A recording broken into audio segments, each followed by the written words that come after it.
Hello and welcome to the Dirty Blonde podcast. I am your Dirty Blonde host, Bridgette B, and you are strapping yourself in because we're going to get into a nice little conversation. But first, I want to make sure and thank each and every one of you for keeping us in the charts. I know that in the last couple of weeks, it's been a little bit chaotic, and I finally am able to say that the Dirty Blonde has a brand new studio.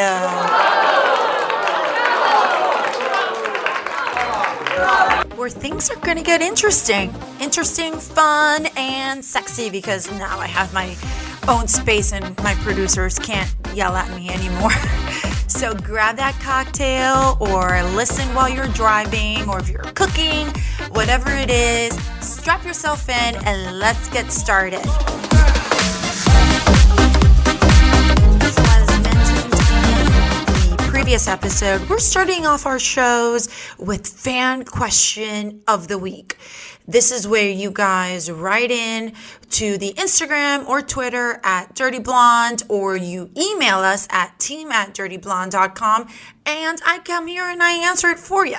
I usually take like the top 2-3 questions, and then I see how many responses it is that people are asking for. You know what I mean? Like, if you're asking me what my favorite coffee is, that's not exactly the fan question of the week. And usually I'll just, answer that on Instagram. But for this week, there is a really good one that stood out, and I got it a handful of times. So at least within the 120. And I thought it was interesting because each week there is something particular that fans really want to know, and it just happens to work out that the majority ask the same question. And that is, Bridgette, what celebrity, living or dead, past, female-wise, would I want to fuck? Of course, as a female performer, I get this quite a bit. And I wish there was one answer. There is so many variables. For me personally, as my own person, I can wake up one morning and want a redhead, and then the next day I find a girl with brunette hair like super attractive. I don't want to say the word discriminate. It's more like there's a vibe. There is a certain type of aura that I look for. I very much believe in energy. I very much believe in that there is something very particular about each person that makes them individually sexy. The sex appeal of a female does not make me want to fuck her. Just because she's attractive doesn't make me want to fuck her. Just because she talks a certain way doesn't make me want to fuck her. However, when you combine everything and then you give me a complete package, then that's when I'm like, okay, this bitch looks good to me. And much like so many other situations in life, out of sight, out of mind. You know what I mean? So when the media is pushing and cramming down our throats certain people, that's usually the first person I think of, because it's who I just read about in an article, or it's someone who I just saw on the red carpet, which leads me to this year's Met Gala. Met Gala was an event that takes place in New York, and you can Google about it. It's Anna Wintour's event, and it's a commodity every year, and a very highly requested event for most celebrities to attend, in which they pay, I believe it's about $30,000. Now, this year was interesting. I'm not going to get into it very much because, we could be here all day. But within the realms of celebrity world, there was one female in particular that just kept coming up. Not only through red carpets, not only at the Met Gala, but just in general in everyday tabloids. And that is the beautiful and ever so sexy Megan Fox. Now, Megan Fox has been around for quite a while. She definitely has been someone who started within the teen world. She grew up, she got into this movie called Jennifer's Body, and then she got married to Brian Austin Green, who is from Saved by the Bell, and had like 1,000 kids, and then stayed really quiet. We didn't hear about her. She was around, but she just wasn't there. All of a sudden, this girl comes out of nowhere, starts dating Machine Gun Kelly, who is a little rough around the edges, and now she is all over the fucking place. And her best friend, Kourtney Kardashian, with Travis Barker. Met Gala was very interesting this year. It had quite a bit of overly sexualized females. Everyone looked gorgeous. Some didn't. But for someone like me who just loves fashion and, loves sexy clothes and sexy people, this was a fun one to watch and kind of keep tabs on through Twitter. Not that I was watching it, but, Twitter is like the news. And Megan Fox looked gorgeous. She was wearing this red dress, but she wasn't with her date, Machine Gun Kelly, which was interesting.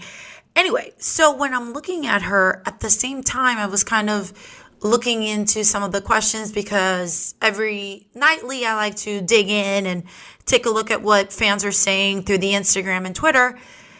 And I was thinking, this is probably the celebrity I would bang at this moment. But that's because she's on the forefront. That's because I see her everywhere. That's because her and her little friend Kourtney Kardashian are everywhere. And then I got to thinking even further. I was like, wait a minute, Bridgette. There is more tits and ass on this Met Gala red carpet than there could be on any porn set. And once again, females like Megan Fox, and then she wasn't very naked on the gala red carpet, but Kendall Jenner was, and a shitload of others. They are praised on this carpet for looking beautiful and a work of art. No, bitch, they are basically naked. There is nothing on that dress but 3 flower petals. And while porn girls are fighting each and every single day to be valued as equal entertainers, and kind of digging more into this fan question, I was like, you know what? This is a perfect example of where my mind is going in terms of the new wave of feminism. But before you roll your eyes, and if, obviously I am far from what you would consider your average feminist, because I'm not, I thought it'd be interesting to dig into this a little bit deeper with you. And let's see what we get into here. This week's episode is sponsored by Good Girl Cannabis, a cannabis line created by females who thought it was about damn time that being sexy was seen as good and not fucking bad. Follow Good Girl at Enjoy Good Girl on Instagram, and make sure and stay tuned for all that is coming up with this brand, because it is something that I am so proud of and I can't wait to share with you. So make sure and follow. So let's take it back to basics. You know how we like to do it here. We like to take things from the root, from the beginning, so we can get a clearer understanding as to how it's evolved and where it's going and why it's here. Feminism, I think it's a word that it's one of those words that makes a man's balls shrivel up more than anything else. I wouldn't consider the word feminism to be sexy at all. Because usually what comes and pops into your head are screaming, loud females saying no to everything from the way you look at them to the way you even breathe on them.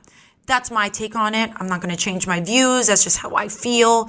This is my podcast, and that's my views that I'm sharing with you in hopes to expand horizons and broaden more perspectives. But in simple terms and in the dictionary term, feminism is the advocacy, does that sound right? The advocacy of, I'm pulling it up here, the advocacy of women's rights on the basis of the equality of the sexes. All right, so we got that out of the way. That's all fine and dandy. And if you take it even further back, an utopian socialist and French philosopher by the name of Charles Fourier is credited in the late 1800s for using such a word, feminism, and it came around in the USA around 1910. Now, there are many, many aspects of feminism. And if you're really interested, you can surely take an online class and really get your claws into it and really get in deeper. But for this situation and for of a social commentary, which I am neither a teacher, I play one online, but I'm nothing more than just an entertainer giving her perspectives. And when I went into the internet, the ever so wonderful internet, which is basically a thorn in your side, there were many articles and there were so many books and there were so many of this and there was so many of that. But there was one in particular that I gravitated towards because it was the most recent, and it was in the New York Times. It had an interesting article. It was about a week ago by Michelle Goldberg, and it was an opinion article. And I like, of course, facts are very important, and I prefer to base all of my emotional feelings due to facts. I don't base my daily emotional feeling on things because of what I feel, but I base it because on facts that I have researched and facts that I know, numbers. I enjoy hard facts.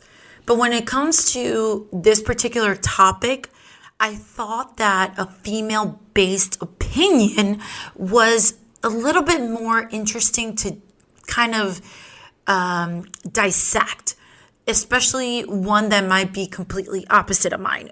And this is exactly what this article was referring to, which, of course, as always, link is in the episode description. So in this article, there was a comment that stood out by a generational Z, of course, person. I think she was 23 years old. God, do you remember when you were in your mid-20s? I was thinking about making babies and being wifed up, not about Me Too movements or any of that. But anyhow, this Gen Z female said, quote, "It feels like we were tricked into exploiting ourselves," end quote. So of course, the context of this has to do with the overall article, which again, feel free to read yourself. And the opinion of Michelle Goldberg and the title of this, quote, "Why Sex Positive Feminism is Falling Out of Fashion," end quote. When you have a headline article of that, narrative, you would probably think, oh, okay, well, I guess that's what's happening. I guess it's right. No more sex positive, blah, blah, blah. Especially when something that's circulating as big as the New York Times is once again cramming down your throat. But wait a minute. We have something like the Met Gala, where, like I mentioned earlier, there was more tits and ass on that carpet than any porn set I've been on. And if we gathered all of these bits of information that gets thrown at us, it's no wonder the people are fucking confused. It's no wonder that porn industry fights every single day to be taken as an equal, to be given the same opportunities as any other actor or actress that was on such a carpet that was all naked, because essentially we're doing the same thing. There's no difference other than there's a camera involved. And when you realize that so many females in the adult industry own their own brand, in terms of the woman that I am on camera is not the same as someone else. There are Sherry DeVille's of the world. There's a Brandy Love, Angela White, Gianna Dior, Manuel Ferrara, Mr. Pete, etc., Prince. There are so many performers, and we have our very own individual style and brand. And our common thread is being sex positive and being a entertainer with quite a bit of following. So hold on a second. If articles like this are being written because they're opinions of females such as this Michelle Goldberg, is this what the rest of the world is thinking of? Is this what the media is trying to, once again, cram down our throats? But let's be real. Because unlike Hollywood, the women in my industry, when you are in a certain percentage, and I'm talking about the performers that are active with agents or, could be independent, where the casting couch hasn't existed for many of us because let a motherfucker try. So we have this interesting difference. We have this interesting division because women like Megan Fox, who were obscure as of a couple of months ago, maybe even a year or so ago, who were kind of, doing their own thing, quiet. The reason that she has blown up is because she's dating Machine Gun Kelly. She's on a red carpet showing lots of tits and ass and calling him daddy and saying, and I quote, "Whatever daddy says I do," kind of, around there. But man, you are a mother of 1,000 kids and you were married. Why is it that all of a sudden you are now being asked to be in some of the major blockbuster movies that are coming out, and you're getting the roles of Bonnie and Clyde? Because, yep, she got offered the role of Bonnie and Clyde in a future movie coming out.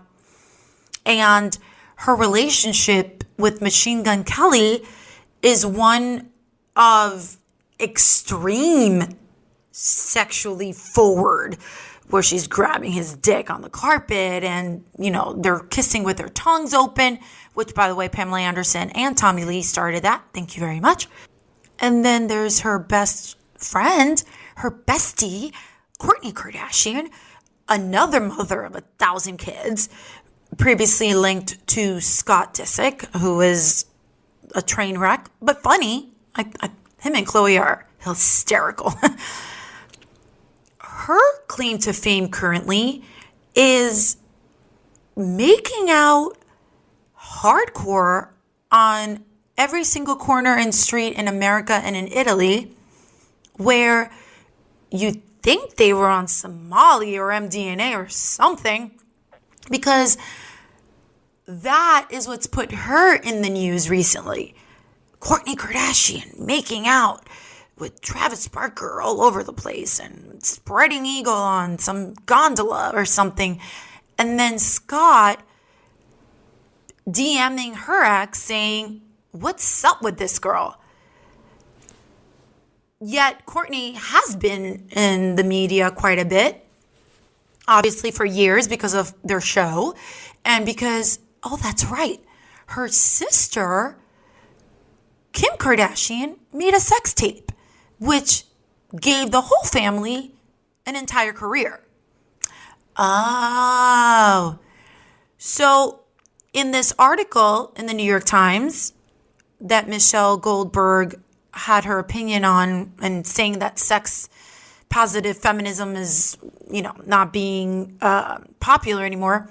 And then within the article, the statement of this Gen Z person saying, quote, it feels like we were tricked into exploiting ourselves.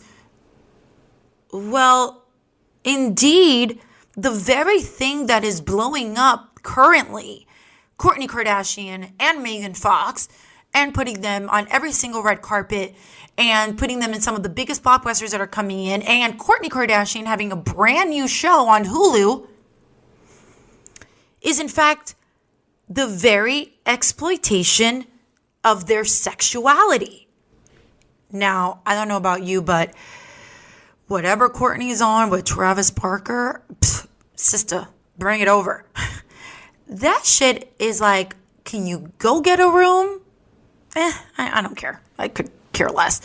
But it's interesting because we have to, as a performer myself, and really looking into society, what's popular, what's relevant, when you have essentially two MILFs, right? Because they're both moms, and yep, we don't want to fuck them because they're hot as fuck. The very thing that they're being applauded for, and yeah, girl, get yours, and that's right, whatever daddy says, or yeah, Kourtney, good, do you, that's good for you, is the very thing that in the industry is the very first 10 minutes that we shoot. But if we were to do any of that, i.e. show up naked somewhere, or God forbid, make out in public, the cops would be on us so quick that the ink on the paycheck would still be wet. We'd have to get the fuck out of there. Companies such as Bang Bros and Reality Kings, who are notorious for doing voyeur-like and reality-like movies and scenes, are working every day against the stigma because you can't get a fucking film set anywhere without them saying, oh, can't shoot adult here. And a lot of times, a lot of things have to be done, and which is why you see the same house, thousands of times, because it's where you can legally shoot without having to worry about a knock on the door. And I'm sorry, but we're doing the same thing that these people are doing. We're just getting paid for it. So it's so interesting that the world crams down your throat these women who are overtly sexy, loving life. Everyone is rooting for them, mother of thousands of kids, and dating guys that are, rough around the edges. Because listen, Machine Gun Kelly is no stranger to the porn industry. Just look at his background into who he's dated. One of the names that stands out to me is Veronica Rodriguez, and she was very vocal about being with him. So it's a fact that these people are extremely sex positive, and they are in the forefront of all of these red carpets and our future entertainment, i.e. her movies and Kourtney's new show on Hulu. So I'm sorry, ma'am, Michelle Goldberg, where is sex positive out of style? Because I'm not seeing it. So what infuriates me to no end and really gets my thongs up in a bunch is when you have a major newspaper like New York Times circulating to millions of people, and this is the article that they decide to put a headline on. Well, excuse me, why don't you ask one of us to put in our thoughts? oh no, you can't do that, because then that's creating a narrative that it's okay. It's okay to be sex positive and it's okay to be sexy. So is this the new wave of feminism?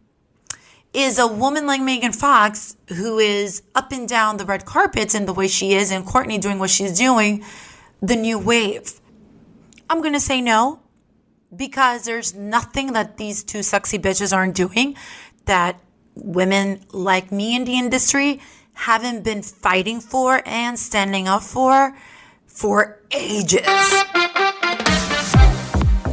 This podcast is no stranger to really talking about the double standards and giving you guys a perspective and an inside look in an industry that most people want to know about, have no idea about, and are really damn curious about. So why is a double standard narrative keep coming up within the industry and even within the podcast of giving you guys an insight on what I deal with on a daily basis as an active and flourishing porn star? It's because, to me, it is vital to a society to understand that under basic human laws, within things that are legal and not legal, yada, yada, that in my hearts of hearts, I believe that consenting adults of sound mind and body and spirit with sex positive views should be respected in the very same way that your Megan Foxes and your Kourtney Kardashians of the world, mainstream Hollywood, that is what you're watching and listening to daily, are given in the same manner. Because this industry of mine that I respect and just love so much, because it's given me every opportunity that I've ever dreamed of and has allowed me to be an entertainer, which is the only thing I know, which is the only thing I love doing, between feature dancing, between hosting, between having this show, between film, between internet. I can live my life as an entertainer. And that's thanks to you guys for listening, for being a support to an industry that has existed for so long. And as we move into a further society, especially this Gen Z, it's important that we look at all aspects of media that is crammed down our throats and think and wonder, why? Being an independent thinker, being yourself, loving who you are is more important than what society thinks you should be. And I repeat, within the basic human laws, and I say that as in, thou shalt not kill, thou shalt respect thy neighbor. These are what will make our future generations understand that just because a young man or a man is whistling at you, or just because a gentleman is giving you a sign of, hey, you look gorgeous, doesn't mean hashtag me too, let's go down his throat. I mean, for fuck's sake, how short my skirt is does not make me a whore.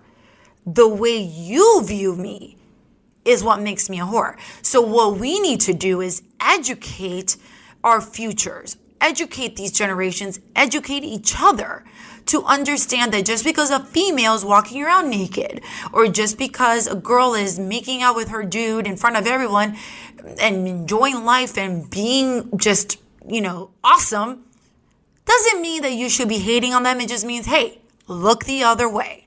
Why? Because it's none of your damn business. And the whole "it's none of your damn business" is more towards those like this New York Times article narrative of cancel porn and sex positive is bad and is anti-feminism, because at the end of the day, the reason these people exist is because some dude thought some chick was sexy and vice versa, and they created babies and created another human being. Without sex, there's no human. Going down to the basics of it all. And how can you possibly live in a world where being sexy can be considered as a no-no? I don't think so. There's certain aspects of it where it could be vulgar, and I agree. There's a time and place for everything.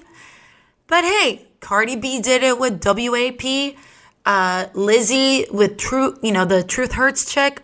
She's a bigger girl, and that bitch feels herself. And Nicki Minaj, always promoting sex positivity.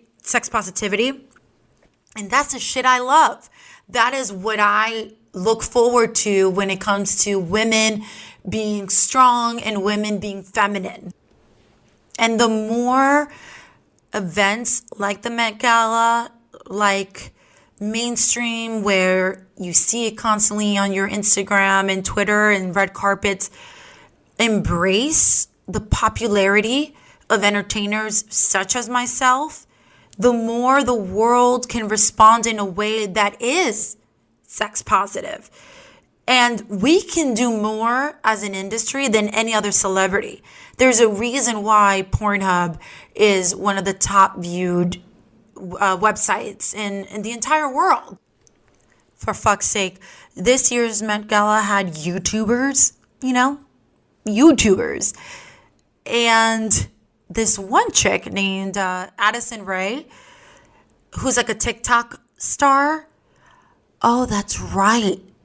I only know her as Kourtney Kardashian's best friend.